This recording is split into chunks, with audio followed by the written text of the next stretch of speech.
Dans la vie, il y a un truc super important et super bénéfique mais vachement difficile à atteindre. C'est la confiance en soi. C'est super important tout le temps et pour tout le monde et pourtant de nombreuses personnes en manquent cruellement. Maintenant qu'on a fait ce bien triste constat, accroche-toi à ton slip, je vais tenter de t'aider à dépasser ton manque de confiance en toi. Le manque de confiance en soi paralyse. C'est comme si t'essayais absolument d'aller quelque part, mettons t'acheter un kebab avant la fermeture, mais que quelqu'un te retenait par l'élastique de ton slip. Sauf qu'en fait, l'enjeu est souvent vachement plus grand qu'un kebab. Et que le truc qui te retient bien souvent, c'est toi. Manquer de confiance en soi et laisser ce manque nous paralyser, c'est le meilleur moyen de ne pas mener à bien tout ce qu'on a envie de faire. Deuxième gros inconvénient du manque de confiance en soi, ça rend con. Je dis surtout pas ça pour te foutre les boules ou pour te culpabiliser. C'est juste que souvent, le manque de confiance en soi, ça biaise nos rapports aux autres. On va plus facilement mal prendre une critique constructive ou une question anecdotique. On va s'imaginer que, puisqu'on se croit moins bien que tout le monde, les autres se trouvent mieux que nous et passent leur temps à nous le rappeler. Alors par contre, si les gens te chient dans les bottes au sens propre ou au sens figuré, hésite pas à avoir une petite conversation avec eux. Sophie, allô? C'est quoi ça? Mais je la boirai pas ta merde. Du coup, si tu veux pas travailler sur ton estime personnelle pour toi-même, peut-être essaie de le faire pour les autres, ça te donnera une motivation supplémentaire. Même si c'est encore mieux de le faire juste pour toi parce que tu le mérites. Le manque de confiance en soi, ça torture l'esprit. À s'imaginer sans cesse qu'on n'est pas assez bien pour nos amoureux, pour nos amoureuses, pour nos profs, pour nos parents, pour nos potes, on se tire vers le bas. On s'empêche d'aller parler à ce mec ou cette meuf qui nous plaît parce qu'on pense qu'on n'est pas assez bien. On refuse de croire en nos rêves de carrière parce qu'on se sent pas capable de réussir. Et quand des fois on réussit, on met ça sur le compte de la chance. Tout ça, c'est le meilleur moyen, 1, de s'interdire d'être heureux, et 2, de s'étouffer tout seul avec une boule de culpabilité dans la gorge à l'idée de pas avoir fait ce qu'on avait envie de faire. Oui, bah elle est encore en train de s'étouffer avec son somme là. Ouais. Comment avoir confiance en soi? J'ai malheureusement pas l'ingrédient secret, sinon tu penses bien que j'aurais filé à tout le monde, non sans m'en gaver jusqu'à la couenne auparavant. Mais il y a bien des petites astuces pour travailler dessus, et je vais pas me priver de te les donner. Arrêtez de penser que tout le monde te regarde.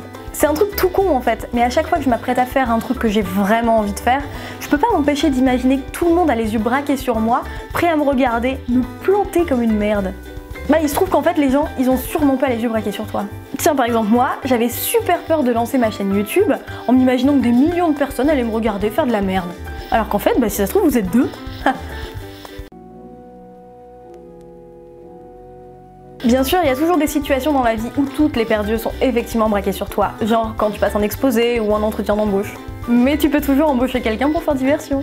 Je pense que le job est pour moi parce que j'adore internet, j'adore les multimédias, moi j'ai Instagram. Né Philippe Durand de la Villejegu du Fresnay le 26 septembre 1947 à Fort-de-France, Philippe Laville est un chanteur français. Je serais super satisfait.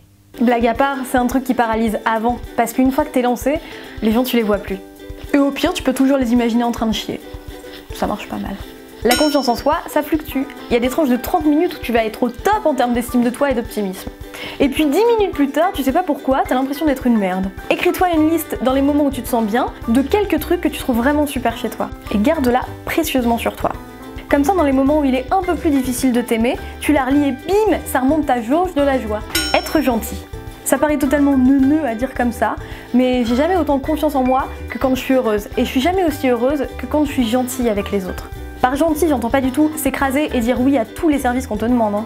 Tu peux sentir mon pain s'il te plaît, je me rappelle plus ce que j'ai mangé ce midi.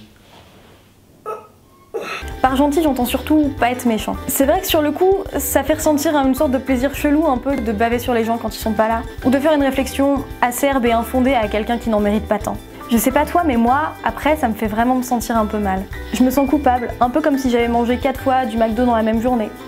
Et la culpabilité, c'est la pire chose au monde. Ça s'accroche à tes poils pubiens et ça te lâche plus. Alors autant essayer de la ressentir le moins possible dans sa vie. Si tu as des choses à reprocher aux gens, dis-leur avant de disserter dessus avec d'autres personnes. Si ça ne vaut pas la peine d'en parler à la personne en question, c'est que ça ne vaut pas la peine d'en parler aux autres. Depuis que j'ai commencé à agir comme ça, je te jure, c'est Woodstock dans mon slip. Oh putain, c'est Jimi Hendrix! Je suis de plus en plus sereine, donc de plus en plus heureuse, et donc de plus en plus confiante en moi. Ne pas se comparer. On est dans une société qui voit un culte à la performance. Et il peut être parfois tentant de vouloir devenir le meilleur en comparant ses résultats à ceux des autres. Oui, Josie Trompette peut avoir de meilleures notes que toi dans certaines matières où elle est plus forte. Oui, Geoffrey Balek a peut-être eu une promotion et pas toi. Mais si ça se trouve, il travaille dans la boîte depuis 2 ans de plus que toi, et si tu t'en donnes les moyens, ton tour viendra. Effectivement, ton voisin ou ta voisine de douche a les jambes plus longues ou la top plus longue que toi. Et alors? Y a rien à faire contre ça.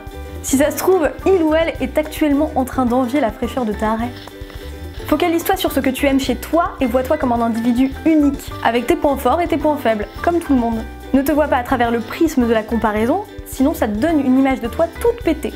Sois la meilleure version de toi-même et ne t'emmerde pas à te comparer à l'incomparable. Allez, je vous laisse parce que cette vidéo est terminée et n'oubliez pas que vous êtes drôlement super.